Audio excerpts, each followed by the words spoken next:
ईशान किशन को लेकर जब यह खबर आई कि ईशान टी20 के बाद ओडीआई में भी शामिल होने वाले, वो न्यूजीलैंड सीरीज का हिस्सा होंगे, तो पल भर को मन में यह ख्याल आया कि यार ईशान किशन की किस्मत रातों रात बदली कैसे। मतलब ईशान किशन तो वही खिलाड़ी है ना जो वनडे में दोहरा शतक मारने के बाद बाहर गए थे। बात तो सही है। क्या ये सिर्फ टैलेंट है या वक्त, जज्बात, हालात बदल गए हैं या कुछ कैलकुलेशन है जो उनके फेवर में आ गई है? क्या ये नए सेलेक्टर्स का असर है जिन्हें ईशान किशन में ज्यादा भरोसा है, या ईशान की डोमेस्टिक परफॉर्मेंस का असर है, या बाकी सबने अपना क्रिकेटिंग स्टैंडर्ड इतना लो कर दिया है कि अब ईशान किशन अपने आप उठ गए? पिछले 7-8 दिनों में ईशान किशन की किस्मत ने वक्त, जज्बात, हालात सब पलट दी। और ईशान खुद कह रहे होंगे कि हे हरिराम कृष्ण जगन्नाथम, क्या हो गया, कैसे हो गया? बाकी वाले कह रहे होंगे गमछा उतर गया। मतलब टी20 वर्ल्ड कप में ईशान किशन की एंट्री होती है, मुझे ये लगता है उनकी परफॉर्मेंस देखकर कि यार ईशान को आप प्लेइंग 11 का हिस्सा भी बना सकते हो। तो इट्स नॉट इजी, बट आप सोच सकते हो क्योंकि ईशान ने 6 नंबर पर उतरकर शतक लगाए हैं। यानी वो कह रहे हैं कि संजू सैमसन अगर लॉक्ड हैं तो आप फिनिशर के तौर पर भी देखो ना साहब, मैं नीचे शतक लगा रहा हूं, बैक टू बैक लगा रहा हूं। और इसीलिए सवाल उठता है कि बदला क्या है। खबर आ रही है कि ऋषभ पंत को शायद मौका नहीं दिया जाए। ऋषभ इंडिया के बैकअप विकेट कीपर रहे हैं ओडीआईज में। ऋषभ पंत कमाल के खिलाड़ी हैं, अच्छे प्लेयर, तगड़े player, but white ball cricket में वो स्ट्रगल कर रहे हैं। और अब खबर आ रही है कि ध्रुव जुरेल हो, ऋषभ पंत हो, जितेश शर्मा हो, ईशान सबको रिप्लेस कर टी20 में जहां वो संजू सैमसन के बैकअप विकेट कीपर होंगे, तो वहीं पर ओडीआई में वो बैकअप बन जाएंगे इनके।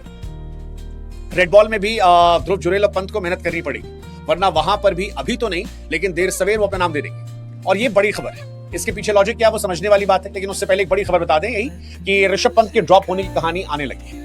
ऋषभ पंत जो है इन दिनों कंसिस्टेंसी से स्ट्रगल कर रहे हैं। केएल राहुल ऑब्वियसली पहले प्लेयर होंगे जो विकेटकीपर के तौर पर चुने जाएंगे और ईशान दूसरे। अब इसमें एक कहानी तो आती है ईशान किशन पर, वो लाइन सही बैठती है कि अगर आपका सिलेक्शन ना हो रहा हो तो आप दरवाजे खोले मत, दरवाजे तोड़कर घुस जाए। ईशान ने एक्चुअली दरवाजे तोड़ दिए थे क्योंकि जिस तरह का सिलेक्शन किया था, जिससे परफॉर्मेंस की थी, उससे सिलेक्शन चांसेस थे। ये बताया कि there is no alternative to grind hard work. सबसे ज्यादा आप रन बनाइए, सेलेक्टर्स आपको देखेंगे, सोचेंगे आपके बारे में, और ये सारी बातें होंगी। लेकिन क्या एक फैक्टर ये भी हो सकता है कि जो नए हमारे सेलेक्टर्स हैं वो ईशान की तरफ भी देख रहे हैं? आई एम श्योर कि ईशान को लेकर जिस तरह से हम सब में सिंपैथीज थी कि यार ईशान से गलत हुआ था, वो अच्छा कर रहे थे, परफॉर्मेंस की वजह से नहीं, उनको एक रीजन देकर बाहर कर दिया गया था। क्या अब वो फैक्टर खत्म हो रहा है? बीसीसीआई नए सिरे सोच रही है कि परफॉर्मेंस जो करेगा वो टीम में होगा, बाकी चीजें कम मैटर करती है। एक रीजन ये भी हो सकता है यार कि गंभीर की पकड़ जो है टीम इंडिया में कमजोर हो रही है। हो सकता है कि गंभीर की पकड़ कम हो रही है, अगरकर की पसंद कम हो रही है, और ये जब आए थे तब इन्होंने लोगों ने एकदम बाहर कर दिया था, लेकिन अब शायद वो तरीका चेंज हो रहा हो। हालांकि संजू सैमसन के फैंस कह रहे हैं हमारा भी लड़का अच्छा था यार, 100 रन बनाए थे साउथ अफ्रीका के सामने, उसको भी खिला लेते। लेकिन ईशान किशन डबल 100 मारकर बाहर हुए थे, डबल 100 मारकर, और अब मतलब वो टीम में आ रहे। ईशान ने 933 रन बनाए हैं 42 के एवरेज से। ऋषभ पंत जो है 33 के एवरेज से 871 रन है।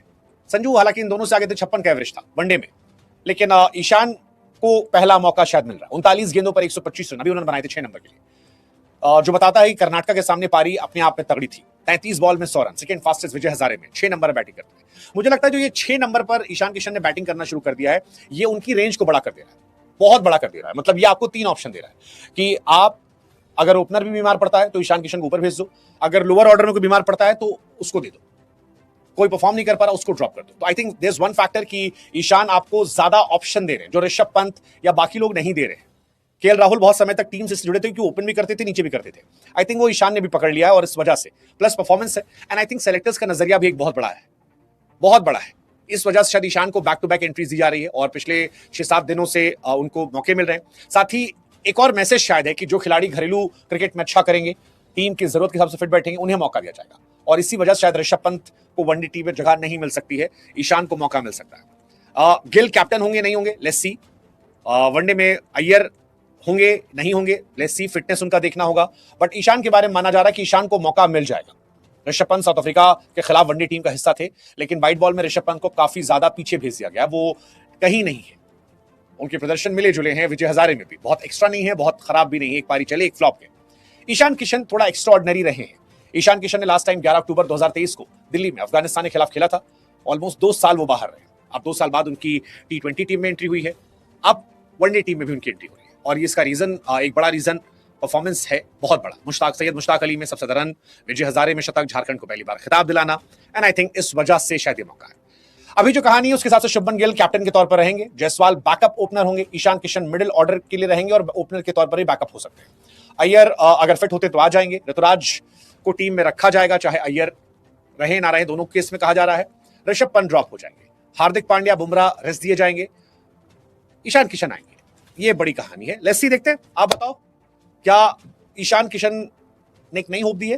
परफॉर्मेंस इज द की, और क्या इसमें परफॉर्मेंस के अलावा भी रोल है? इस फ्रॉम झारखंड बिहार क्या फैक्टर हो सकता है सिलेक्टर चेंज होने का? Never know.